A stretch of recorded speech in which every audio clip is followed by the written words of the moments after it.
Isang mapagpalat, isang magandang umaga mga kabalaybay, at tinanghali kami ng gising ni Dave. Ngayon ang ruta namin ay dito lamang sa may Tagaytay. Malapit lamang dito, may Tagaytay. Yan. Bago tayo umalis, nilinis muna natin ang ating bisikleta para naman hindi kakahiya sa daan. Yan. Yan si Dave. Dave. Late ng gising. Yan. Late ng gising si Dave.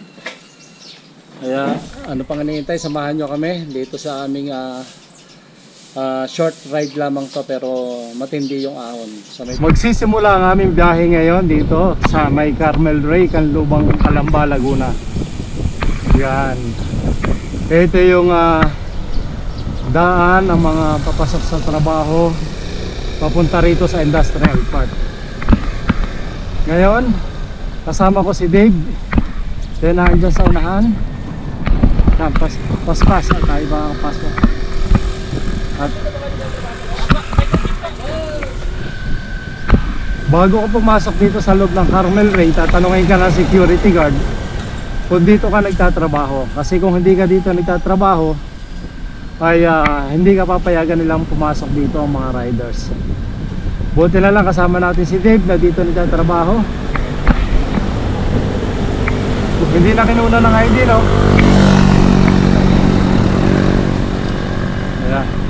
Napakaganda ng paligid, napakaganda ng umaga, napakaganda ng sikat ng araw. At yung dinadaanan natin ay shaded ng mga punong kahoy. Kaya napakaluwalas. Kahit tanghali na kami umalis, maganda pa rin yung paligid. Maganda pa rin yung init ng araw kasi shaded kami ng punong kahoy. Palabas na tayo ng Carmel Ray. Ayan. Ito, yung kalsadang ito, kung mapapansin ninyo sa video, napakaganda. Parang pantay. Pero kung may kaunting ahon to, siguro mga 1 to 2% ang ahon. Makunat kasi to. Pero ang ganda naman ang paligid, oh. Madalang ang dumadaan sa sakyan. Ganda ng paligid. Dito po kami dumaan. Ang labas po nito ay dyan sa may papuntang Nubali. Nandito na tayo. Pumasok na tayo ng Nubali. Ayan. Yan na sinasabi ko sa inyo mga kabalaybayan. Nakashade tayo ng puno dito kaya napakalilog. Kahit ang halin tapat, makikita nyo sa kabilang side na andyan yung mga bikers. So, ayan. Nandiyan ang mga bikers. Galing na sila dito sa taas. Bababa na sila, iikot ulit sila. Napakasarap mag-bike dito. Meron ditong bike lane. Ayan. Talaga kailangan pag maramihan kayo, single file kayo dito kasi maraming mga sasakyan dumadaan. Ito. Siyempre pag may ahon, may lusong. Pag may lusong, may ahon. Kaya nakakatakot pag lumusong ay aahon niya sigurado. Okay, let's go.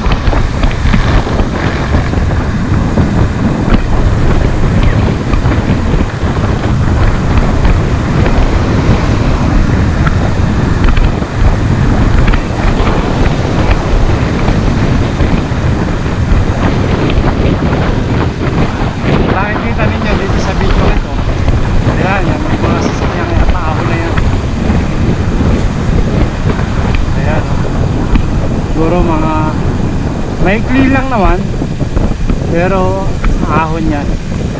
Siguro mga 4% to ahon.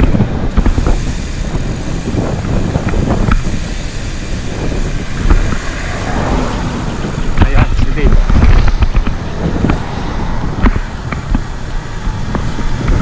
Ahon tayo. Sabi nila pag nag-aahon ka raw, huwag ka daw maingay, huwag kang magsalita kasi kakapusing ka. Siguro tama nga yun, sabi ng advice sa mga veterano sa mga bisikleta. Runabout tayo, ang ganda ng runabout na to. Ito sa kanang side natin, yung mga kumakanan dyan ay papunta yan doon sa may Nubali. Yan. Punta ito sa may Nubali. Dire-diretso yan. Ito naman sa dinadaanan natin, roundabout. Kakanan tayo dito. Papunta ng Tagaytay. Yan. Good morning. Ayan o. Napakakunat po nito. Ang isa pa rito, pag mainit, wala pang shade ng punong kahoy. Kaya pag tanghali ka na, masakit na rin sa balat. Yan, mga galing Tagaytay. Sila, bumaba na. Ang daming umakyat dito, mga road bike. Sa mga hindi nakakaalam, pag Sabado at Linggo po ay alas 9 po ng umaga nagpapapasok dito. Pero pag mga weekdays, kahit po maaga, walang problema. Kasi po pag Sabado at Linggo ay marami pong naglalaro dito po sa golf. Sa golf course.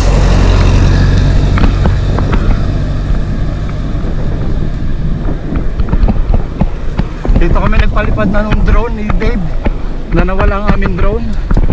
Ayan, may nakakasama tayo dito. At ano nga pong pangalan niya? Willie. Willie, taga Santa Rosa. Ayan, aakyat din po siya ng Tagaytay, pupunta ng saan yung pupuntahan nyo? Dapat Pag kaya pa sa Sky Ranch. sa Sky Ranch. Ang lakas ni tatay. Ilan taon po kayo? 46. Oh, ang lakas ni tatay. Talagang ang gamit ng bike, talaga naman solid naman talaga. Mahirap lamang to pag madulas ang kalsada, no? Ganun. Okay din. Parang walang kapit. Pero hindi. Hindi siya madulas na gulong. Hindi siya madulas na gulong. Tinda kasi yan. Ang ganda 29 ng, ho yan, no? ang ganda ng kanyang Pero 27 to. ang kanyang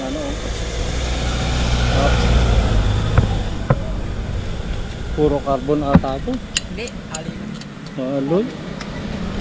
Magaan lang siya. Magaan? Magaan iyaw. Okay. At kami ay tumigil dito at aakyat namin itong papunta sa mansyon. Subukan ko kung di ako tutukod kasi baguhan dito sa mga larangang akyatang ganito. Dire-diretso to hanggang doon to sa may mansyon. Sabi nila, huwag daw magsasalita pag gantong mag-aakon dahil kakapusin ang hininga. Kaya mamaya na ako magkukwento. Kukwento ko na lang sa inyo pagdating ko sa taas. Okay, ako una tapos dito. Kasi dito. Yeah. Nakahon ka na rito.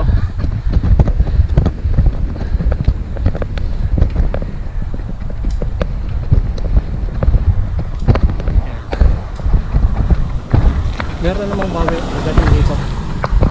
Hindi mo talaga pupuro.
Solid.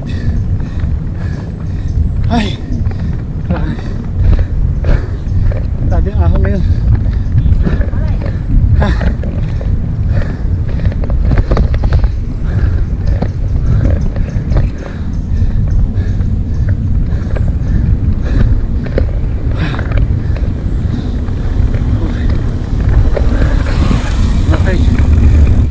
Okay, nakarating din kami din sa mansyon. Ay, pero naakyat ko ng diretso, hindi na ako tumukod. Pero narinig nyo naman dito sa video ito, hingal kalabaw na si Kabalaybay. Ayan, si Dave, talagang basic pa rin sa kanya yung mga ahon ng ganon. Talagang, lalo na kay, yung nakasabay namin galing sa Taros. Ano nga alin pangalan mo? Yeah, si Willie, lalo na kay Willie. Talagang basic na basic sa kanya pa ahong yun. 15 km simula Santa Rosa hanggang dito sa mansyon. Kaya ito hingal kalabaw si Kabalaybay. Red Pal. Itong matindi. Ito mga batang ito. Lalakas mga mamaw to dito sa may ano. Ayan. Kamusta? Ano pangalan mo? Raisen po. Raisen. Ayan. Raisen. Saan ang punta nyo ngayon? Pauwi na po. Pauwi na. Saan? Galing sa Pulo po. Sa Pulo. Ayan. Nandito po kami sa mansyon. Ayan. Ito po talaga yung stopover pag galing ka dyan sa taas. Kailangan mong magpahinga dito, magpa-picture para naman souvenir dito sa mansyon. At isa pa para makarecover ka sa matinding ahon pang dadaanan. Kung napapansin ninyo, yung daang yan pataas, rough road yan, pero maikli lamang yan. Tapos puro ahon na. Ayan, kasama natin si Maxes ngayon. Ating service kay Willie service na napakagandang service. Napakalinis na para hindi nagagabukan. Ayan. Spanker. Solid. At itong kay Dave na service ngayon. Ito na nga yung paahon dito sa matapos na sa may mansion. Ito yung rough road na paahon. Hindi naman itong kalayuan pero medyo matarik-tarik din. Kaya talagang kailangan yung gulong natin dito ay mas maganda talagang iaahon dito yung mga mountain bike kasi magaganda yung spike at malalaki yung gulong. Pero sa mga road bike ay mga dudulas lamang to at konting ingat lamang po sa may mga dalang road bike. Ayan, medyo kung napapansin ninyo yung aming padjak dito ay talagang makunat na. Nakadagdag kasi yung hirap ng rough road tapos yung paahon bato-bato pa. Kaya konting tiis na, konting tiyaga at talagang sinasabi nga nila na madami naman ako nakikita sa mga video na ganito na talagang inaahon nila to. Talagang solid din talagang ahon. Maganit, makunat. Hindi naman to kahabaan tong rough road nito, siguro mga 1 kilometer o 1.5 kilometer lamang tong rough road nito pagdating naman dito sa may samentado na.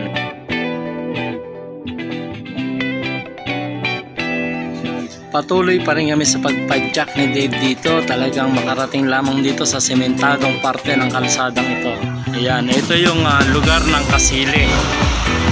Ito yung sementadong ito, magsisimula pa lamang ang aming pag-ahon dito at sakripisyo na matinding hatawan sa ahonan.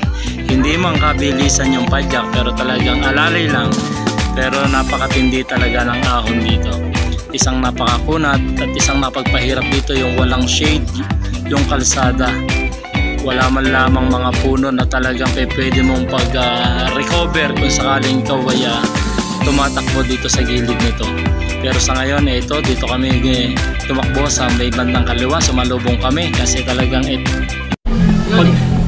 pagkatapos ng matinding ahon, nasasalubong sa iyo kapimbara ko. Pawis na pawis, pero kapeng barako. Yan, ito sinasabi ni Dave na napakasarap na kape daw na nandito lamang sa may Kasili. Ayan, di mo mainit, pagod na pagod. Yan ang ihahayin sa inyo pag ikaw ay nandito sa Batangas. Kapeng barako, namatikman nyo naman. Ayan, si Dave na nibago sa mga kanan. Siyempre, si Kabalaybay, hingal kalabaw din. At least, nakarating kami rito. Mainit kasi yung panahon ng araw, kaya hindi na kaya yun ang nakadagdag ng pagod sa amin. Okay. Kaya ito, kain muna kami dito. Sa ngayon, inom muna kami ng kape. Ayan, recover na kami mga kabalaybay. At ito, si Dave.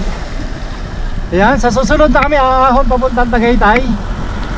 Kasi medyo mainit na, nakadagdag pagod sa amin yung init kasi tinanghali kami ng uwi. Ngayon naman, ng uwi, ng alis. Ngayon naman, wala naman problema sa pauwi, lahat naman to ay lusong. Ayan. Kaya tingnan natin, babaybayin natin tong Kambalahon. Tapos, sisigundahan ng mansyon sa kay Marcos. Kaya ito, samahan nyo kami sa aming ride ngayong umaga. Isang mapagpalang umaga po at ride safe po sa ating lahat ng mga bikers. Maraming salamat po.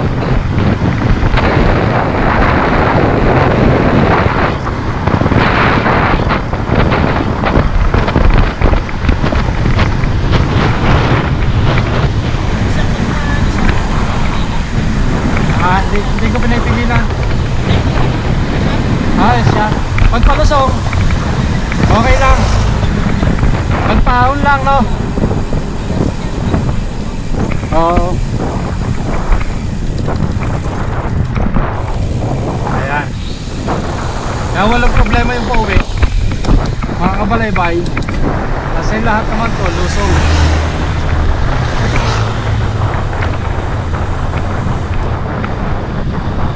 Kambalahon na.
Madami ng mga bikers ang bababa galing ang Tagaytay, mga kabalaybay. Ito, ang iba nagpapahinga na. Ayan. Good morning! Good morning! Ayan. Marami tayong mga nakasabay nagpababa galing silang Tagaytay. Sino yan? Ayan.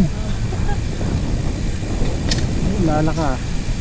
Yan, yung mga nasa unahan natin, mga bikers.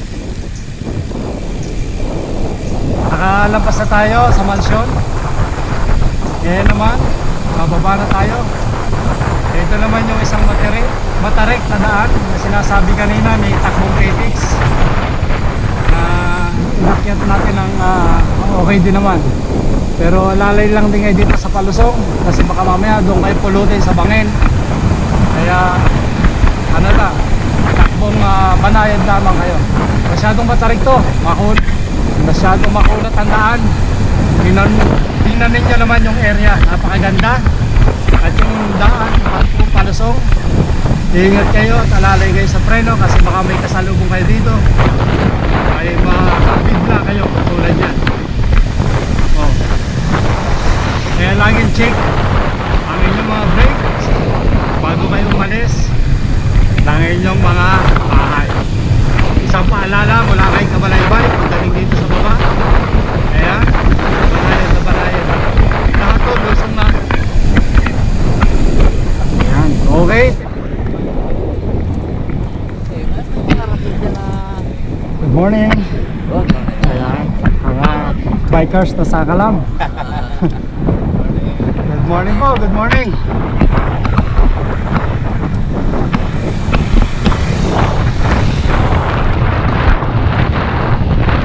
Good morning. Ayan, tantay. Darating lang namin dito sa bahay ni Dave. Saglit lamang yung pababa. Talagang yun umahon man tayo, maigsi lang. Pero yung paakyat kanina, talagang pinahirapan kami dahil sinamahan ng init ng panahon. Kaya hindi na kami nagtuloy ng papuntang Tagaytay. Siguro mga kalaghatian lang. Nagpasya na kami bumalik. Kaya ito yung pabalik namin. Ay saglit lamang namin kinuha, siguro mga 30 minutes. Anong oras na, Bed? 11:01. O, nung umalis po kami doon ay siguro mga 11:20. Oo. Pero ngayon ay 10:20, pero ngayon ay 11:01 daw ng tanghali. Kaya ito, nandito na tayo sa bahay. Kaya ay siguro sa susunod na namin naakyatin yung papuntang Tagaytay. Kaya shout out sa lahat ng mga bikers, ng mga nakasabay namin dyan. Ang lalakas nila, mga sakalam ng mga Tagaytay. Diyan sa mga sakalam ng mga Los Baños, shout out sa inyo lahat. Sa tropang Los Baños, Bikers Seniors Club, shout out po sa inyo. Kay na tropang Petix, Kuya Louie, Kuya June, at kay Sir Onad, kay Ate B, at saka kay Ate Lina, shout out sa inyo lahat. At sa mga grupo ninyo, shout out po sa inyo lahat. Okay, ingat po tayo palagi sa ating magra-ride. At God bless you all.